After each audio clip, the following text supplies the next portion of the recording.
সুপ্রিয় সাংবাদিক ভাইরা, আপনাদের সামনে এই মুহূর্তে বক্তব্য রাখবেন এমডিবি পার্টির সংগ্রামী নেতা, ত্যাগী এবং তারুণ্যের আইডল, স্বৈরাচারের দোসর, স্বৈরাচারের দম, আমাদের সবার প্রিয় জনাব ফজলুর রহমান। নেতা কি আছে? আছে আমার নেতা দোস ভাই, ফজলু ভাই ভাই ভাই ভাই ফজলু ফজলু। সুপ্রিয় সাংবাদিক ভাইয়েরা, আসন্ন নির্বাচনে আপনারা প্রশ্ন করছেন আমরা কোনো দলের সাথে জোটে অংশগ্রহণ করব কিনা। ব্যর্থ কণ্ঠে আপনাদেরকে জানিয়ে দিতে চাই, জালো রে জালো, আগুন জ্বালো। আমার ভাই মরল কেন? স্বৈরাচার বিচার চাই, ফজলু ভাই মরল কেন? স্বৈরাচার জবাব দাও। ফজলু ভাই মরল কেন মানে? তালে তালে স্লোগান দিয়ে আলাই। তোর তো তালের কুস্তি মারি। আমরা এমডিবি পার্টি কোন দলের সাথে জোট করে নির্বাচনে অংশগ্রহণ করব না, কারণ আমরা এমডিবি পার্টি মায়ের দোয়া পার্টি, নিজেরাই স্বয়ং সম্পূর্ণ। না চুপ না, নির্বাচন করার জন্য এমডিবি পার্টির কোন পার্টির সাথে জোট দেওয়ার প্রয়োজন পড়বে না। আসন্ন নির্বাচনে এমডিবি পার্টি পুরা বাংলাদেশের 400 আসনে প্রার্থী দেবে ইনশাআল্লাহ। আসলে আপনি প্রার্থী দেন কি বলে? আসলেই তো 300। ভালো ভালো, 300 আসন হইলে তো ভালো। আমাকে 100 প্রার্থী আমাকে রিজার্ভ সেনা হয়ে গেলে। আপনি ঠিক বলেছেন নেতা, প্রয়োজনে আমরা 100 যে পাইপলাইন নেতা আছে ওকে স্বতন্ত্র দাঁড় করাই দিয়ে বিরোধী দলের ভোট কাটি ফেলবে একদম। ভোট কাটবে, এই ভোট কাটবে, এই এই এই ভিডিওটা কর। তোর মাথায় দারুণ বুদ্ধি। হ্যাপিনে মিডিয়ার সামনে ভোট কাটবি, মিডিয়ার সামনে কল লাগবে তোর। না মানে নেতা, আপনি আমার পাশে আছেন তো এইজন্য আবেগে বলে ফেলাইছি। আমার তো মনে হয় তুমি আমার পাশে থেকে এমন আবেগী হইছো যে আমার যদি প্যাডে মোচড় দেয় তুমি আগে পায়খানায় দৌড় দিবা। আচ্ছা, আপনারা সারা বাংলাদেশে যে 300 আসনের জন্য লড়বেন, আপনাদের প্রার্থী কি রেডি? আমনে গো আসন বলে 300, আমাকে প্রার্থী তো 400। 100 প্রার্থী পাইপলাইনে রাখে দিছি ট্রেনিং করাইয়া। কিসের ট্রেনিং? ভোট কেন্দ্র দখলের ট্রেনিং। এটা কেন্দ্র দখল মানে? সে হয়তো বুঝাই বলতে পারে নাই। কেন্দ্র দখল বলতে কি বুঝাইছে? আসন্ন নির্বাচন যদি সুষ্ঠুভাবে না হয়, কেউ যদি দখল করতে আসে কেন্দ্র, আমরা প্রতিরক্ষা ব্যবস্থা করে তোলার জন্য 100 প্রার্থী ট্রেনিং করাই রাখছি। পিস্তল সহ। পিস্তল। কিসের আবার প্রতিরোধ? প্রতিরোধ করা লাগবে না। আমনের মাথায় যদি কেউ লাঠি দিয়ে বাড়ি দিতে চায়, আপনি এটা ঠেয়াইবেন কি দিয়ে? মাথা দিয়া। আমরা পুরা বাংলাদেশের ভিতরে আসন দিয়ে দেব। আমরা কোন দলের সাথে জোট করব না, জোট করব না, জোট করব না, ফাইনাল। আছে। এই জ্বালো রে জ্বালো, আগুন জ্বালো। তোমার ভাই আমার ভাই। ফজলু ভাই, ফজলু ভাই। হ্যাঁ মামু, খারান। আপনি যে একটু আগে বক্তৃতা দিয়ে আইলেন যে কোন দলের লাগে জোটে যাইবেন না, তার এখন বিরোধী দলের নেতার বাড়ির সামনে কেন আইছেন? আমরা যে ওখানে বক্তৃতা দিলাম, আমরা 300 আসনে আমাকে নিজস্ব প্রার্থী দেব। 300 আসনে আমাকে 300 নেতা আছে।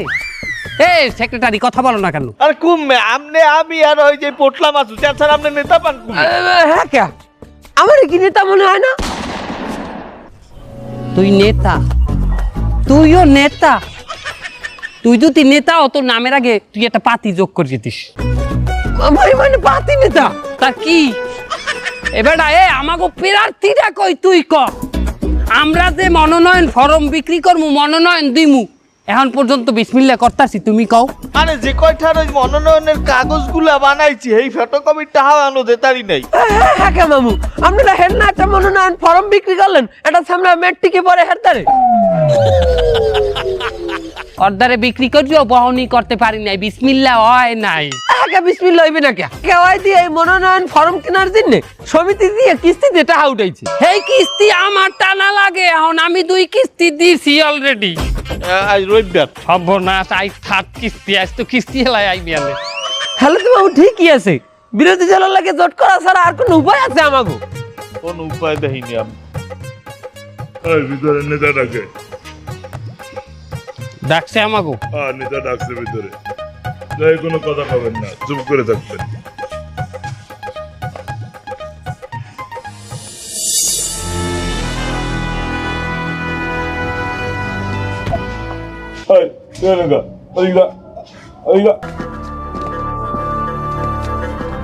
সালামু আলাইকুম। ওয়ালাইকুম আসসালাম। তোরা যে আমার কাছে আইছিস, আসার আগে তোকে চিন্তা ভাবনা করা উচিত ছিল না রে?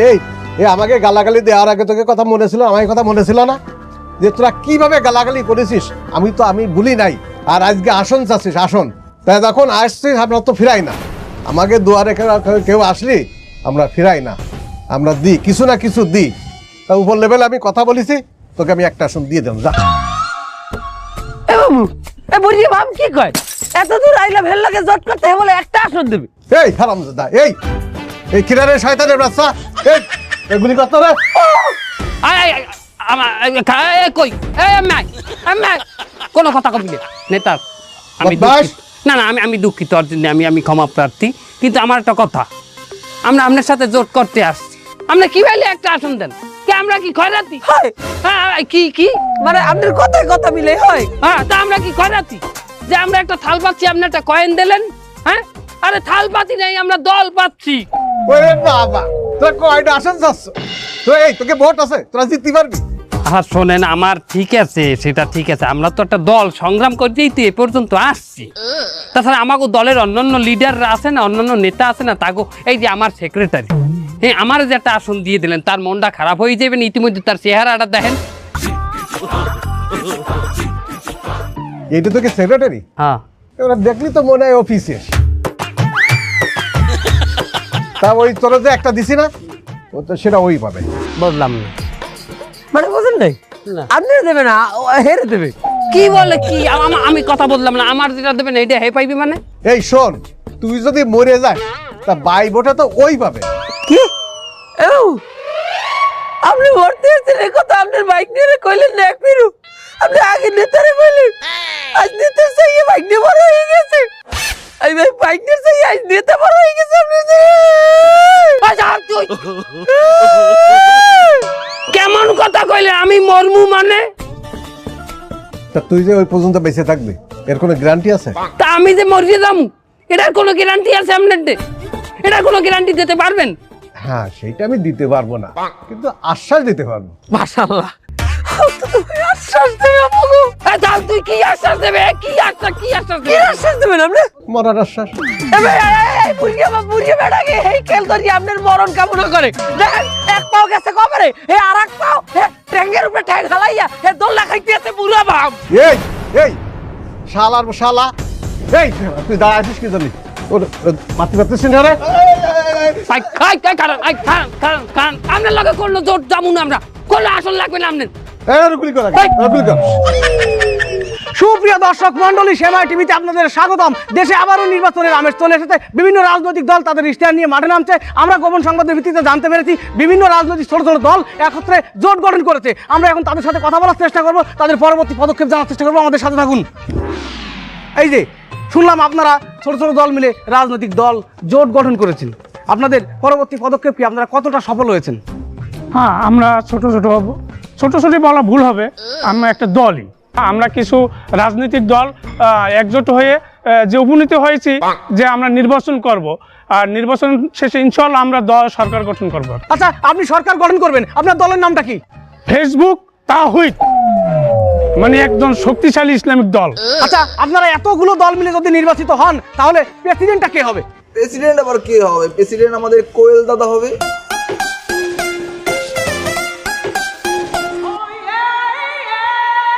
হ্যাঁ, মিতালি ঠিকই বলেছে, প্রেসিডেন্ট আমি হব। গত 3 মাস ধরে আমি একদম নিজেকে প্রেসিডেন্ট হিসাবে গড়ে তুলেছি। আমি জিম করি, দেখেন না বডিটা কি সুন্দর। দাদা 3টা করে ডিম নেন বলবেন না? এই দুষ্টু, কি বলিস সব? আমি নেই না, 3টা করে ডিম খাই, বুঝেছিস? তারপর আমি ফেস ওয়াশ করি, মুখ ফেসিয়াল করি, আবার আমি শরীরের বিভিন্ন জায়গার অবাঞ্ছিত লোম ফেলে দিয়েছি, আরো অনেক কিছু করি। আপনি যে স্পা দেন বলবেন না? স্পা তো নেই, তুই উল্টোপাল্টা কথা কেন? আপনার দলের নামটা কি? কেন? Open party. Open party? সেটা আবার কি? মানে খোলা মেলা, সোজা কথায় আমরা শাহবাগী। এ মাইগ্রেটা, তুই প্রধানমন্ত্রী হবি, হ্যাঁ প্রেসিডেন্ট হবি, তোর দাড়িমুখ জ্বালাইছে।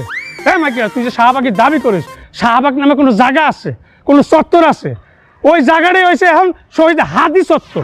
ঠিক বলেছেন, শাহবাগীদের এখন আর কোনো অস্তিত্ব নেই। ওই জায়গার নাম এখন হয়েছে শহীদ ওসমান হাদি চত্বর। দেশবাসী, এই মাইগ্রেটারে দেশের তো প্রেসিডেন্ট বানানো যায় না।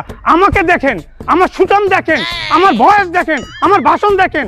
আমরা ইনশাল্লাহ কাজ করব। এই সমস্ত মাইগ্রেটার দলে আমরা রাখবো না, আর এই দলে সাপোর্টও করবেন না। এই তুই মাগ্যা বললি কেন? আর দাড়িমুছের সঙ্গে নির্বাচনে দাঁড়ানোর কি সম্পর্ক আছে? ফাও কথা কেন বলিস? তুই তো ভান ধরেছিস শালা শয়তান, তুই তো একটা ধর্ম ব্যবসায়ী। হ্যাঁ, কত বড় সাহস সাংবাদিকের সামনে আমার মারে।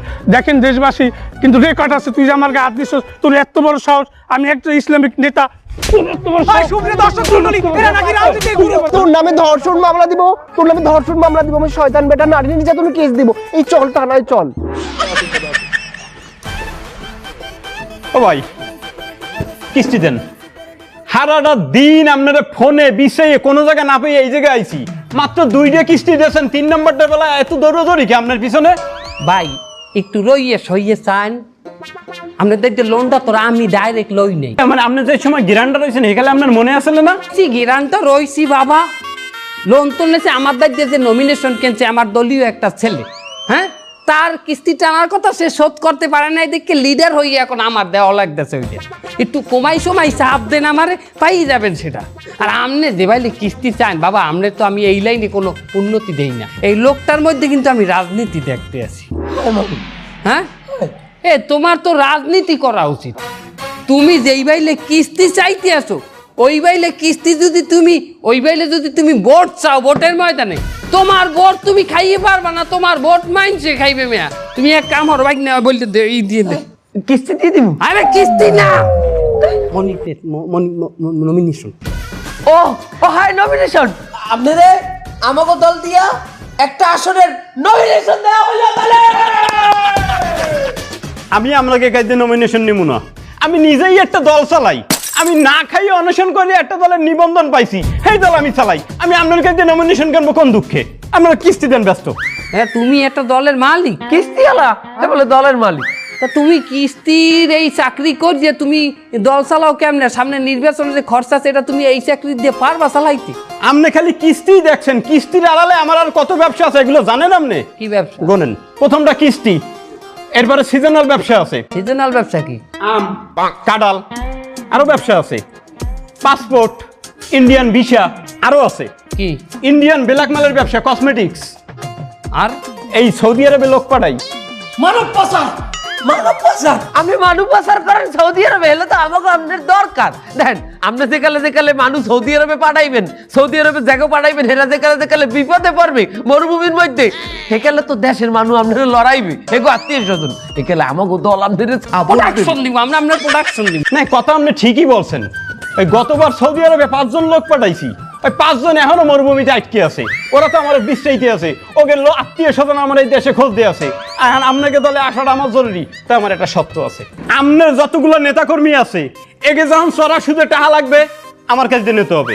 যদি কোনো ইন্ডিয়ান কসমেটিক্স লাগে আমার কাছে দিয়ে নিতে হবে। যদি কেউ বিদেশ যায় আমার মাধ্যমে যাবে। রাজি থাকলে বলেন, আমি আপনাকে দলে জয়েন করবো। আমরা এই দল নেতা কর্মী, তোর মতো একটা সমিতির কিস্তিওয়ালার কাছে আমরা মাল কিনবো? এই শালা, এ তুই দল জোর দিতে আইছো না, তুই মাল বেচতে আইছো এনে? তুই কি ব্যবসা করতে আইছিস? ওরে আমি 82 বার জেল খাটিছি, আমার নাম টপলা মাসুদ। তোর মতো একজন কিস্তির লোকের কাছে আমি মাল কিনবো নাকি? তুই আমার মতো একটা নেতার গায়ে হাত দেছো, তোর আমি দেখে নেবো, তোর দল আমি দেখে নেবো, আমার কাছে সব করে দেখবো। এই শালা, আমি টপলা মাসুদ 82 বার জেল খাটিছি, তোর মতো একজন কিস্তিওয়ালার কাছে আমরা বান্দা নাকি?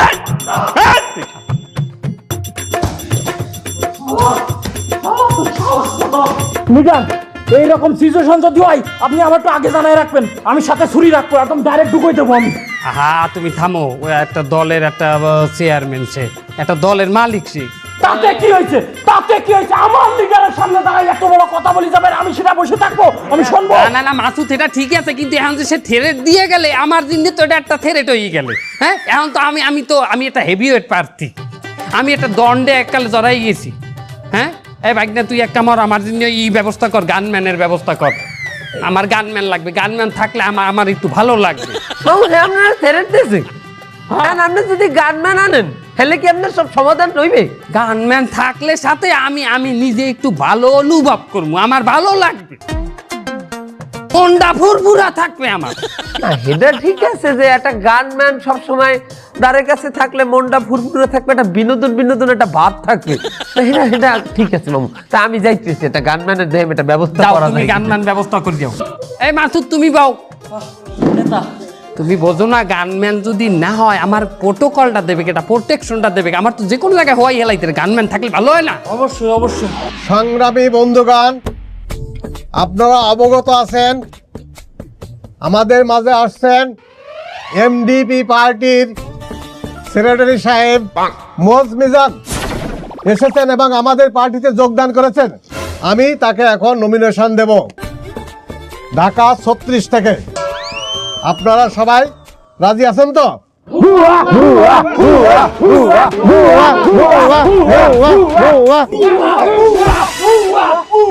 এই থামো থামো, এই কি হয়েছে, কি বলো, কি সমস্যা? আমরা কি বাইলে নমিনেশন দিতে আছেন? এত বড় একটা ত্যাগী নেতা তুইয়া, এটা হুড হইয়া আর এক দলতে থুইয়া এই দলে যোগ দিছে। কত পুরান নেতাকে চাইয়ে দেন, গায়ে ধুলে পড়ে গেছে দেখছেন, আর গায়ে ওর ভাই ওর চুলে মুলে হেরা জায়গায় ময়লা হয়ে গেছে। আমরা এই থুইয়া আমরা তো হুড হইয়া শয়তানের বাচ্চা লইছেন। আমরা কত জায়গায় গুলি খাইছে, তুই কোয়া নেতারা কোয়া।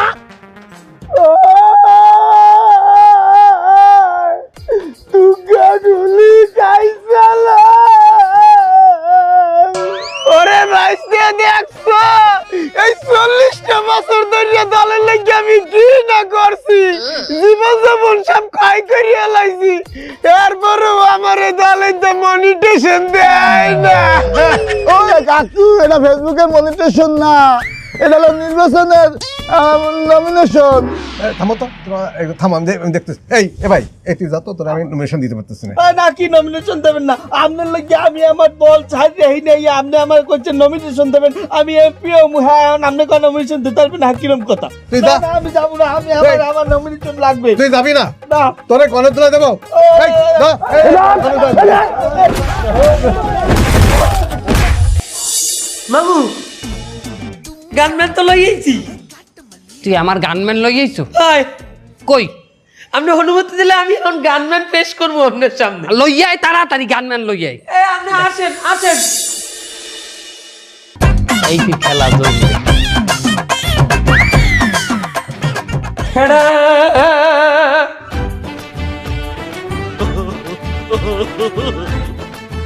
এটা কি? গানম্যান। এটা গানম্যান? তা ম্যান তো পাইলাম, গান কই? আপনার গান শুরু করেন। আমি পারি না আর পারি না, আমি কেন মরি না, জনগণ কি চেনে না আমারে, হে আমি পারি না আর পারি না।